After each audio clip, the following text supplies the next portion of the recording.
right? And that is sitting in front of this TV and watching this movie and feeling less alone. Mm-hmm. And none of the content of the movie mattered to me really at all. It was just like an hour and a half or however long it is. I was among people who felt right to be among, right, in a way that my social circle at the time was not. And it was just it was like wheels turning trying to understand who the fuck I was. But it was like an oasis. And that's how I remember it, which is hilarious since like it's like the actual thing that it's portraying is the opposite of an oasis. Yeah. But still. Which I think is really interesting. But yeah, similarly, like my experience, like, and in that time period of my life was like really looking for movies that could provide that temporary sense of like, you are among friends here. Yeah. And I love that I'm just like, I just wanted to see girls kissing girls. Yeah. Quick message before we start. We hope our conversations open up new perspectives and new ideas for our listeners, and our goal is to be informative. But we want to emphasize that this isn't a substitute for individual therapy, and we're not providing medical or psychological advice here. If you feel moved by what you hear, and if you want to explore it more deeply, or if there's something in your life you'd like to work on, please reach out to an LGBTQ affirming therapist online or in your area. You'll be glad you did.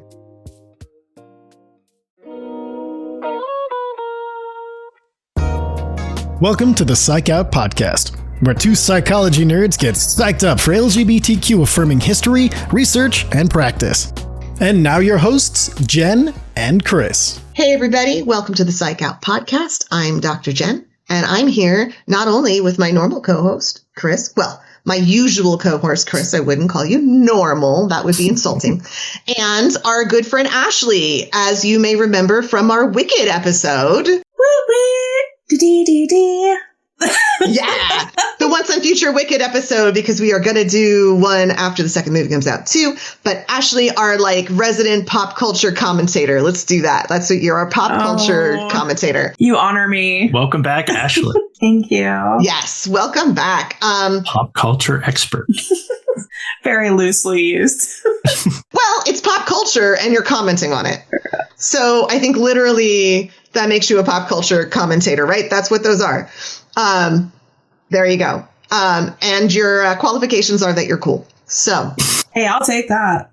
Yeah. So today we're going to talk about an iconic film, an iconic piece of queer culture, the 1999 film, But I'm a Cheerleader. And all three of us have very different experiences with this film that we're going to talk about in a minute. But first, Chris, can you give us a little context? Tell us a little bit about this film.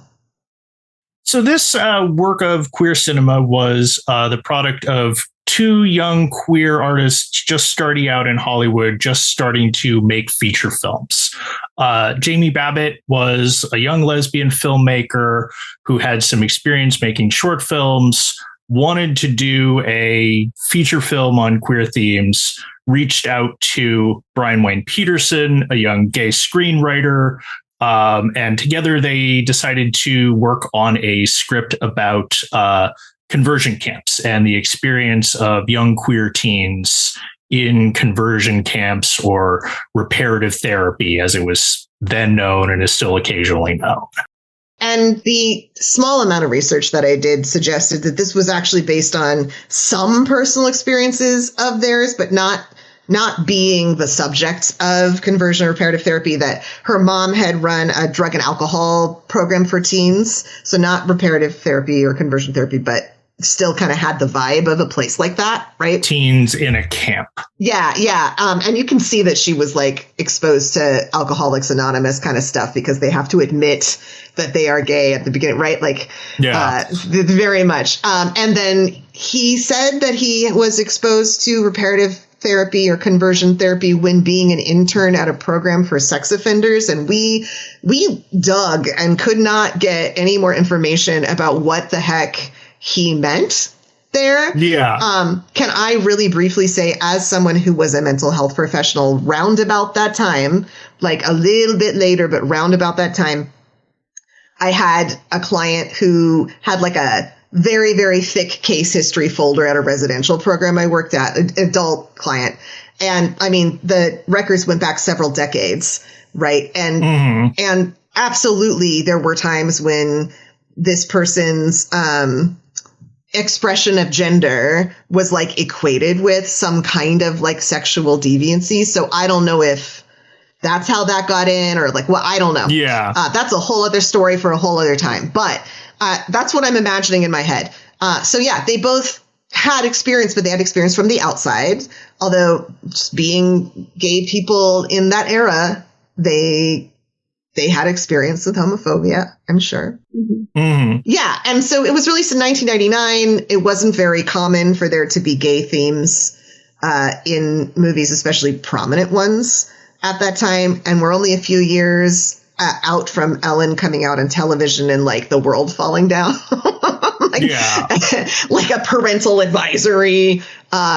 And you were just saying before we started to record, Chris, that this was originally going to be rated NC-17. Yeah. Despite it being, honestly, really, really tame.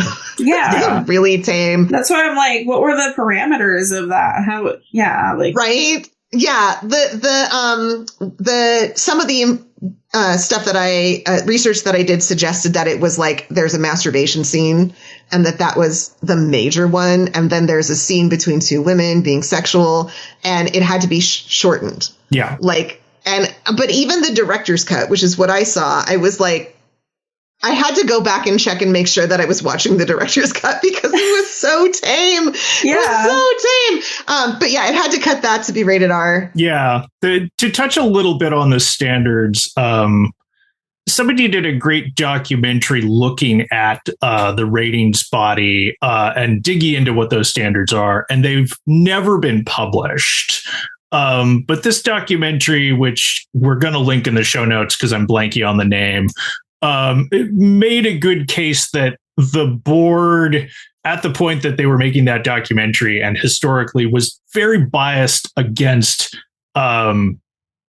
expressions of women behaving sexually. Like you could get away with a lot more showing men or showing men and women, but like specifically scenes of women having an orgasm, the two women like in bed together in this film, like those were known to be specifically cracked down on hard by the like amorphous rating body and their like floating standards. This makes me wish I could tell the story of the time that I accidentally ended up in a university course taught by John Carpenter about the unfairness of ratings around sexuality in movies.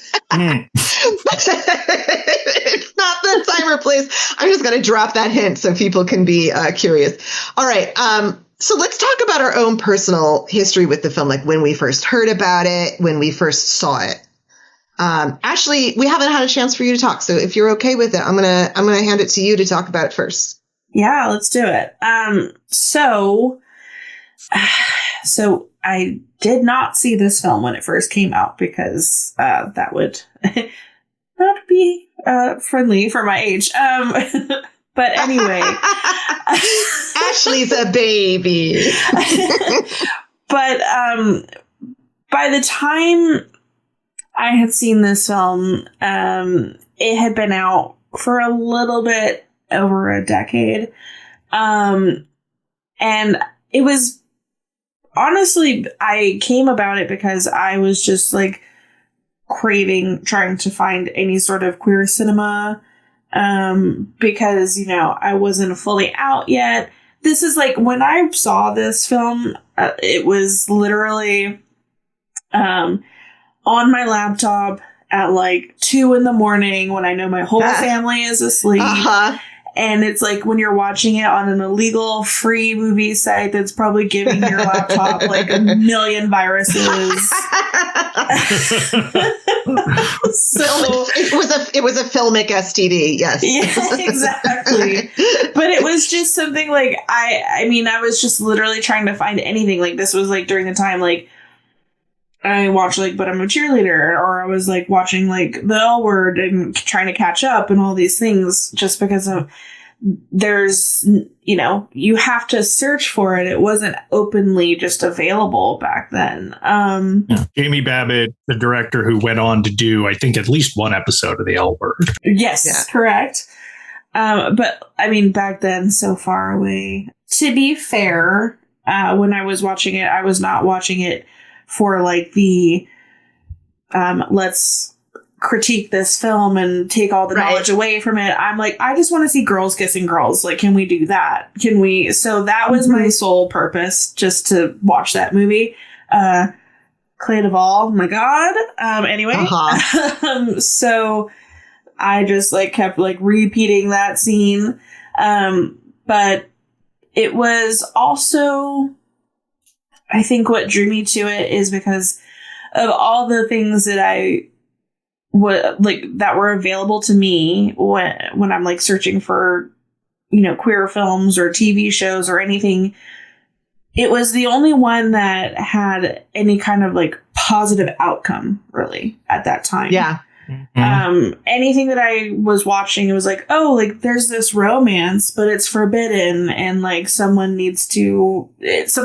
traumatic happens. And it's like, oh, is that my future? Like, it was like really hard to, separate. So this was something that I kept coming back to because there was a happy ending and it was comical and, you didn't feel like a total drag and you needed to go cry yourself to sleep in a pillow after watching. So, yeah. Chris and I we were talking about like film tropes and like a lesbian trope, and I'm using air quotes here because it's a little bit more like a vibe, is like the Carol like stuff, films like where you're just romantically soft focused gazing at each other across the store and there's sad music going on in the background. It's so tragic. And it was absolutely not that. I'm a cheerleader for sure. Now, Ashley, were you, as I was, heartbroken to find out that Natasha Lyonne is straight? Because I was crushed. I was crushed. I will not say that I am heartbroken. However, it's just purely because not my type, but always welcoming and would have loved to have had her on the team. If she ever does want to expand, she's allowed. But you want to know who is the real heartbreak for me, actually? Melanie Lynskey. Oh, yes. Yeah. Oh, my gosh. Yes. Absolutely. Yeah. Absolutely. Oh, yeah. Yeah. Leone and Lynskey, like real power couple of like people who seem like they should be in the community and are like very in communication with, but who are actually somehow not straight. Yeah. Yeah, Melanie Lynskey, like, oh, gosh. Yeah. Not so much in this movie for me, but like later on. Oh, this movie for me too. Just like, as soon as she pops in, I'm like in love. But yeah, she's kept me hanging in there on Yellow Jackets for 2 seasons now. Okay, so Chris, why don't you go ahead and talk about your personal experience with this film? Yeah. So my personal experience is I was aware of it when it first came out, and I did not have an opportunity to see it. And I saw it for the first time last week and really enjoyed it. I wasn't sure what to expect. We'll talk a little bit more about that. But I remember watching other stuff from around this period. Like I remember watching Kissing Jessica Stein that came out a few years later. And like, even as I was watching that, I'm like, okay, good. I'm glad I'm like getting to see some queer characters. I feel a little seen by this. I'm glad I'm watching something that puts me in touch with this. But is this movie like the best romantic comedy I've ever seen? No, not really. But I wanted to say, like, it's interesting, my impression of it when it first came out. The thing that stuck out to me that made me interested to see it was like, it was the first thing I could remember where the title even indirectly suggested this is a movie that is predominantly about queer themes. Yeah. Because it begs that question. But I'm a cheerleader. Well, what's the but about? And the title plays with that, but as I recall, like it wasn't difficult to like read a review or watch a review and be told what the movie was about. But this sort of movie was not easy to see in 1999 when it came out. It didn't get a big like release in multiplexes. It would have been in smaller theaters in larger cities, and then it would hit Blockbuster. And it's rated R. So if you, as a kid in high school, wanted to see this, wanted to learn more about the butt in the title, it was in no way certain that you'd be able to see it. And I didn't put in the extra work to be like, okay, this one I got to see. And I regret that now because it's really quite good. Yeah. Yeah.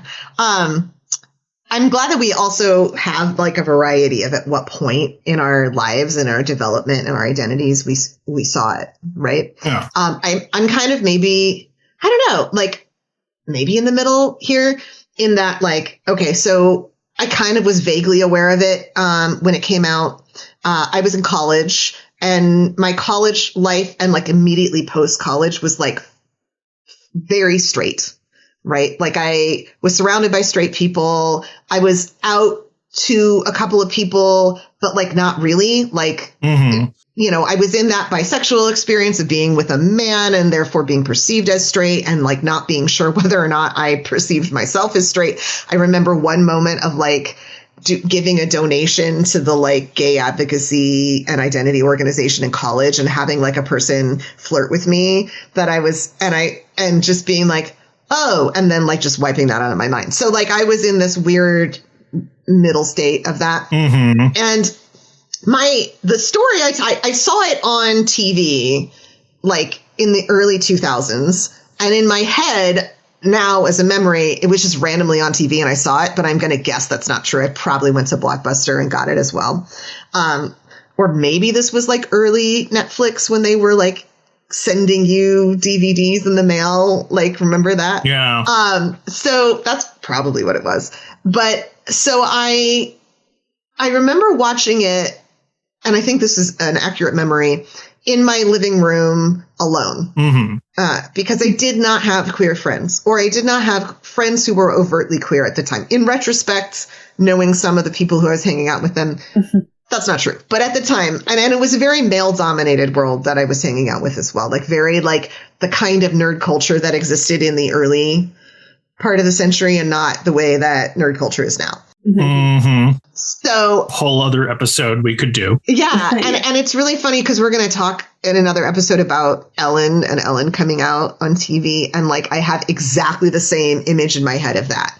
Right. And that is sitting in front of this TV and watching this movie and feeling less alone. And none of the content of the movie mattered to me really at all. It was just like for just like an hour and a half or however long it is. I was among people who felt right to be among, right, in a way that my social circle at the time was not. And it was just it was like wheels turning, trying to understand who the fuck I was. But it was like an oasis. And that's how I remember it, which is hilarious since like it's like the actual thing that it's portraying is the opposite of an oasis. Yeah. But still. Which I think is really interesting. But yeah, similarly, like my experience, like, and in that time period of my life was like really looking for movies that could provide that temporary sense of like, you are among friends here. Yeah. And I love that. I'm just like, I just wanted to see girls kissing girls. Yeah.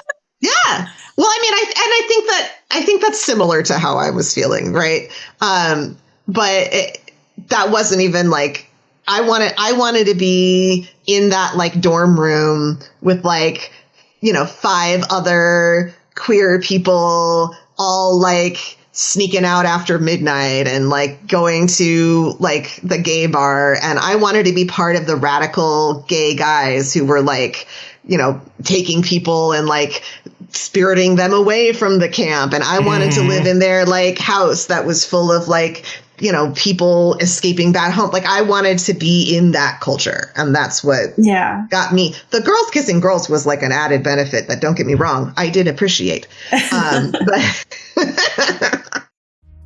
Dr. Jen will be starting groups soon. To find out more, visit talkwithdrjen.com or email her at drjen@talkwithdrjen.com.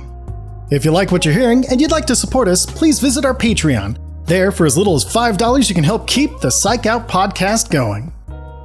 All right, so that's our personal history with the film and kind of what it meant to us when we saw it. And just to like go past like our engagement with queer culture, I think all three of us was like a little bit different, right? Like Ashley, yours was a little bit of like a illicit's the wrong word, but like an undercover, like behind the scenes, like experience of desire, right? And like connecting on that level. Exactly. Mine was very much like a social, like wanting to not be alone. I know I've said that a bunch, but mine was like more that like almost community sort of feeling like, oh, there's a community out there that I would belong to. And Chris, I know that yours was kind of intellectuul. Yeah. You saw it like so much later, I think, in your development, in the development of your identity. Yeah. Let's talk about our experience watching it this time, like second time maybe for me and Ashley, first time for Chris. Like, let's start with you then, Chris. Like, what was it like watching it? Like, what did you think about it? How did you feel watching it?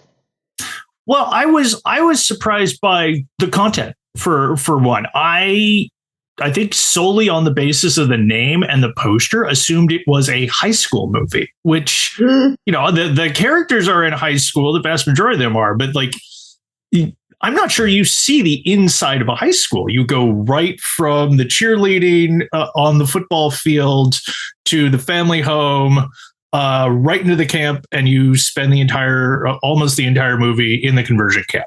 That really surprised me, and it put me in mind of how, talking about conversion therapy, that was something that I was aware of, as a teenager when this movie came out, but I didn't have any, like, my queer community, as I understood it, didn't have anyone who had that lived experience of going to a conversion camp. So it was this sort of, like, it was an unknown, shadowy thing.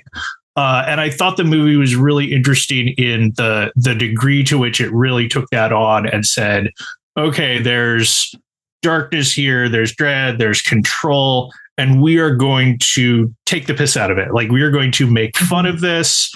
We are going to show characters like flourishing in it. We're going to see a lesbian romance flourishing in this environment, not without its setbacks, because it's a 90-minute film and we know we need those. But I was really surprised by the content and in some sense, the audacity of being like, not only are we going to talk about this theme, but we are going to mock it relentlessly and confidently, and in the most campy way. Like we're going to kill it with camp. We're going to kill it with camp. Yeah, we're not killing it with kindness. We're killing it with camp. Yeah, I love how it embraces like the camp feel. Like I love that so much. Yeah, absolutely.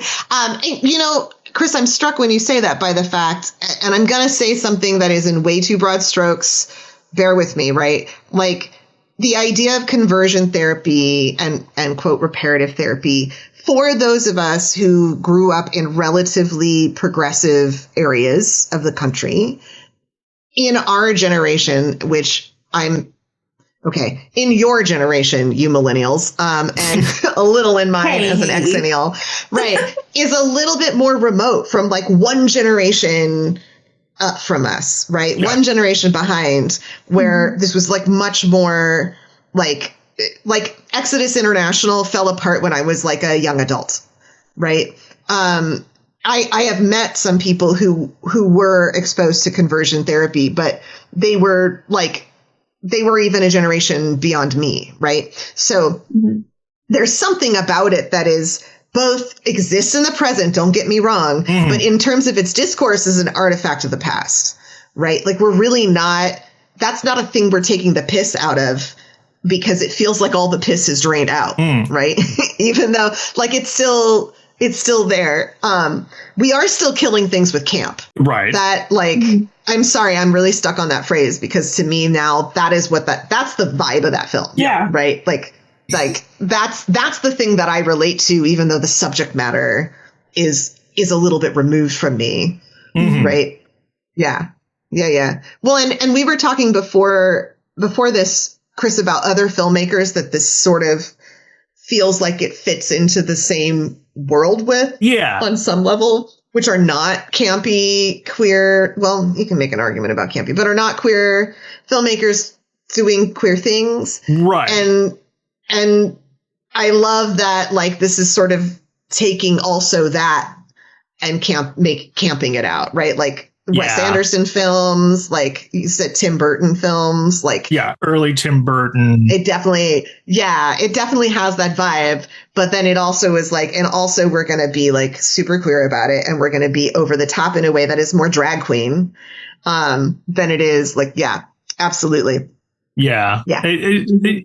Like, it's interesting. When I was watching it, I don't think I knew offhand what year it was made in. And I was thinking, this feels very early 90s to me. It's actually 1999. That's right. You said that when we were done watching it. Yeah.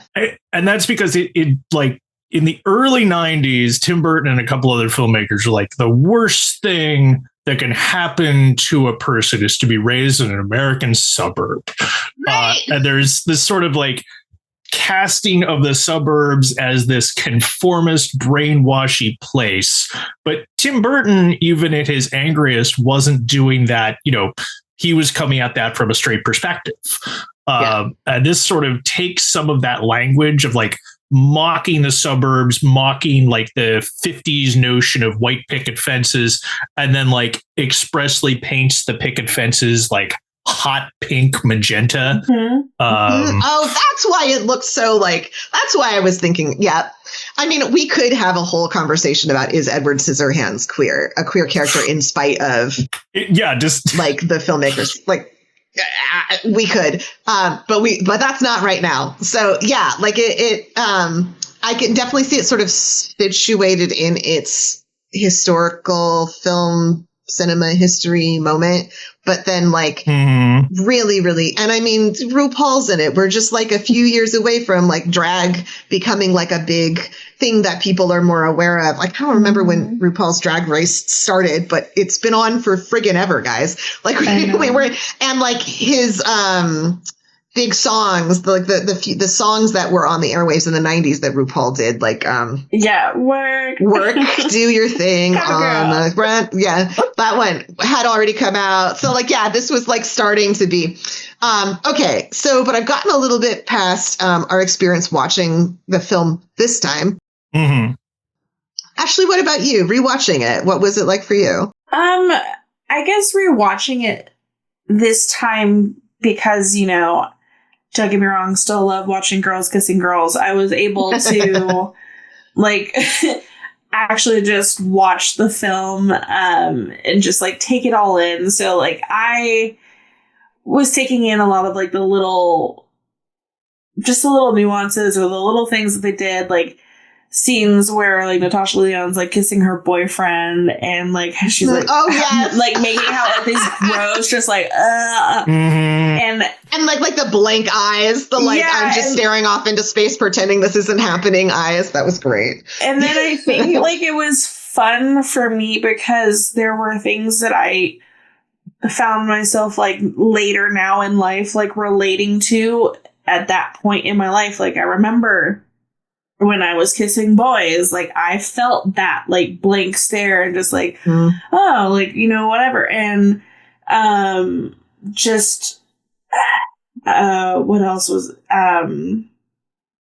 my first time, like when they like escape to go to like a gay bar, and like that gay bar looked exactly like the first little gay bar that I went to, and it was just like bringing back all of these memories for me. It was just I think that was fun for me to see, just being like, oh, like like that was like, I don't know how to say, like, my like baby gay phase. I was like, oh my God, like all these little things. But I also was able to see how like they were just making fun, like how we're talking about like the camp kind of style and like the candy colored sets and the gender coded like aesthetics of it all. And just like the expectations based on the genders that they place. And it was just really fun watch it. Like it was fun for me to see because like also again, like when I was watching films that had anything to do with any sort of like gay or queer story, it was all just, it was sad. It was like what we had, like Philadelphia or Boys Don't Cry. Yeah, like so it's just like it was really just watching it again, it felt kind of like empowering to see something that was trying to take the power back in a way, but also to show how absurd certain things were and making it hilarious, but also bringing light to certain things. It was just fun to see without just wanting to see girls kissing girls. That's like the best way. Yes. Like I feel like so silly when I'm talking about it out loud, but like that was, I don't want to lie, like that was my initial I'm right there with you. Like what I remembered was like the vibe of community that and desire and connection and intimacy that the characters had, and I didn't remember any of the rest of it. Like I didn't remember, I knew RuPaul was on it and kind of remembered that, but that was it. Like I didn't remember any of it. I mean, you could like, before I saw the movie again just recently, the only other thing which would make sense for me is remembering like the song that was playing during like their love scene, because that was like the one thing that like always stuck with me. But that makes sense for me because music is just like, I remember things better with music. I'm like, you could be like, what happened that day? And I'm like, what? Like, you'd be like, oh, they were wearing this, they were eating this. But if you mention a song, I'd be like, oh, yeah, I remember that day. So it's the same thing. Yeah. But wait, you connected on the level of music, Ashley? I'm so shocked. That's so crazy. I know. Like, for me, that's not you at all. Should we have Ashley back on to talk more about music? Yeah.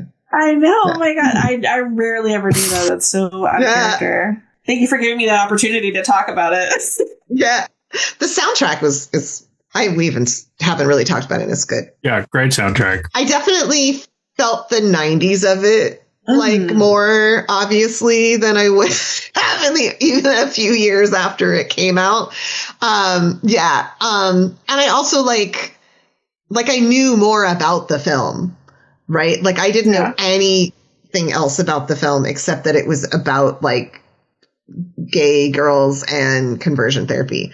When I first watched it, like I didn't know anything. Whereas now I like knew about the director. I knew about all of the different, like there's so many actors in this film that have history with the queer community or queer themselves. Like it's a stacked cast in that sense. Oh yeah. And I knew that watching it this time. Yeah. Yeah. I was surprised. Like I forgot. I'm like, there's Michelle Williams in there. I mean, we already talked about like Melanie Linsky, RuPaul, Natasha Lyonne, Clay Duvall. Like it's like all these people, but huge cast. All the a lot of the adults are actually like queer or like really kind of iconic. Yeah. In queer like cinema and culture in general. Yeah, I would say, but Bud Cort, who plays Natasha Lyonne's father, is like another example from an earlier generation of like, seems like maybe they should be queer and they're not, but like there's a resonance in his body of work, especially early on with stuff like Harold and Maude, where it's just like outsider, non-traditional masculinity. Yeah. This is totally like something I just remembered, but I thought it was so funny how they kept like touching on how Natasha Lyonne's character was like a vegetarian. So like just like yes, like even at dinner, like her parents had like this like chunk of meat, and she had like mashed potatoes, and I like specifically took note of the fact that she just had mashed potatoes and she didn't have like the beef gravy on top of it like they did. Like every little thing was just really funny for me. But then also what I thought was funny is when they were at the camp, I don't know if anyone like, I was just paying attention. Everyone had a bologna sandwich for dinner. I just thought like that was. I didn't pick up on that. Oh, I didn't notice that. Oh, that's so funny. So I just, these like little things that like, that's, I think like taking it in the second time around, like you get to pay attention to all these little things that they were trying to do, or the cutouts. Like I love the cutouts that were like, looked sexual, but they were supposed to be like, yeah. So yeah. Anyway, sorry, I didn't mean to interrupt, but like, 100% these cheap ass exploitative like teen recovery programs would be feeding their kids like bologna sandwiches on Wonder Bread. That is absolutely what they would be doing. Passing the savings on up to the whichever pastor is running the place or something. Yep. Now, I will say, as the senior member of this panel, the characters that stuck out to me this time that I didn't even remember from the last time was the gay couple with the van who was like rescuing everybody, like and giving people information and all, like, because first of all, Chris, I think you had brought up the color scheme, and it's like a very rigid color scheme. And like most of the scenes, it's like one color. But when they get to the guy's house, it's like everything is rainbow to a ridiculous degree. Like I was like, and I felt so called out. Okay. Okay. So like really quick side note. I was listening to like a comedy routine by Josh Johnson, I think it was, and he was making fun of Target's like identity-based stuff, and like particularly like he was talking about the like Black History Month, but also he said like none of my gay friends want to buy any of this rainbow shit that Target sells, and I'm like, right? Who would want to do that? I mean, I did have that thought of like this house in this movie looks like how Jen does their house specifically for a pride celebration. Right, like for a pride party. Yeah. Not always. Yeah, I was like, I feel like I've been on you with several of those like shopping runs. Yes, you have. Okay, and I was just cleaning my office, like out, like random stuff that you put in random boxes, and I'm going through it, and there's like rainbow suspenders that we got at one point to wear at a party that we could. Anyway, but like I really liked the like responsibility that generation was taking for the younger generation in that movie, and I was really touched by that. I spent a lot of time in my professional life, like talking to young queer kids, right? And I'm actually really struck by how much even like the young adults that I work with feel responsible for the younger teens and what they're going through right now. And just like really where our responsibility, I'm sorry, I'm getting so serious about like a not serious film, but like, like the responsibility that we have to younger people who are being harmed, as with back then, it's our youth that are the most being targeted by like the evil hatred out there. And like, so I loved having that like joyful, happy gay couple that was also like in the fight and deeply caring about the youth. Like I loved that. It felt like that depressing thought that I just had, but like fun. Yeah. I mean, I think that's what the movie specializes in, is like taking some of the depressing realities and like really injecting as much camp and queerness into them as they will hold on screen. Yeah. Like everyone is a stereotype, but like somehow nobody is a stereotype for very long, or it's, it just, the stereotypes are so clearly in service of the satire, so clearly in service of the camp, that it doesn't put you out. But I always think it's interesting that, like, as heroic as those two characters are, who are the ex gays, who are giving the kids a place to stay, like building a found family, I think not even they escape like the sort of satirical mocking tone occasionally. Yeah. Oh, yeah. Oh, absolutely. Oh, 100%. Yeah. I'm fascinated by the scene where, like, they get into an argument and they're both like using such, like, I would almost say therapy speak coded terms in this argument. It's like, it's doing a lot, but it's definitely swerving into this stereotype of like highly educated, like over the top, so sensitive that nothing gets done, like sort of stereotype of this generation and people who would be this involved in queer activism. Like, that's the community steering itself, but like it works in the context of what the whole movie is doing. Yeah. Yeah. Although I will say, like, one sort of blind spot from that. Well, actually, let me back up. No, I'm going to say the blind spot first, and then I'll say the fun thing. Okay, so I was doing queer activism at that time. And not quite in 1999, but like a few years later. And it wasn't like that at all. I was with a lot of gay men who had come up through the AIDS HIV period. And they were like, gnarled war veteran hearts. You know what I mean? Like they were cynical and absolutely not like super sensitive, like therapy or theory quoting people 100%. So like, just saying, but also like that's what's in this movie, right? Is like a more candy coated version of really sad things. Yeah. Which like that is a little bit of what one quality of camp, right? Is that we make a sugary confection out of something really, really, really sad. And a lot of queer culture is that, right? Here's my thing that I will say, though, is that their house is what I aspire to for my next Pride party. And the two of you who will definitely be at that party are going to have to tell us, my wife and I, whether we rose to that level or not. Going to have to bring some more rainbow stuff ourselves. I have to find, like, honestly, after the first time I saw the movie, actually, I was like, oh, I want that.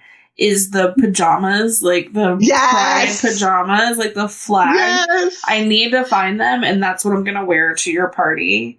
Hell yeah. Especially also with that trucker hat that I was with you and your wife, like I was like 4 years ago, like this red trucker hat with a pride flag.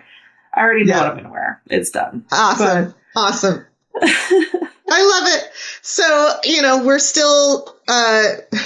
we're still self-parodies in a joyful kind of way. And any closing thoughts from either one of you? No, we can cut this out for sure. But I remember talking with Chris where maybe like my like older self now, my cynical self was like, when they're riding off in the distance, like they're all in love riding in the back of this truck and everything. And then I was like, well, I mean, but they're like 18. Do they really know themselves? Right. Like, is this really gonna work out? Like, what's gonna happen after they get out of this truck? Yeah. You know? Yeah, I give it a month, for sure. Yeah. No, don't cut that. That's great. That's absolutely that's what it's like to watch this. That's what it's like to watch this now. 100%. And okay, so like I would say that like my closing thoughts and like what I have sort of gotten out of this conversation that I really appreciate is this idea that like instead of killing them with kindness, we kill them with camp. That like, part of queer culture it's that combination of like, wrapping something very sad in like a like relieving laughter or like lightness, but also that is like a tool that we use that like, it's a salve and a weapon at the same time. Right. I like that a lot. Yeah. Yeah. And that's how I felt about this movie for sure. Okay. Well, thank you both for being part of this amazing conversation. I really love it. Ashley, as our pop culture consultant, we're definitely going to have you on again soon. Thank you for having me. It's always a joy, always a pleasure. Thank you for being here. You've been listening to the Psych Out Podcast. For more information on today's subject, information about our charity, or to find our Patreon, check the links below. Join us next time to learn more about the psychology of who we are. These are difficult times. We know that some of you out there are suffering so much that you might be thinking of ending your life. If you're having thoughts of suicide, please reach out to professionals for help. You can go to an emergency room, call 911, or reach out to the hotlines we have linked in this description below. I know that many of us have had bad experiences in medical settings, but there are people, many people in this field who want you to live. Please reach out for help so that you can find them. We want you around for our next talk.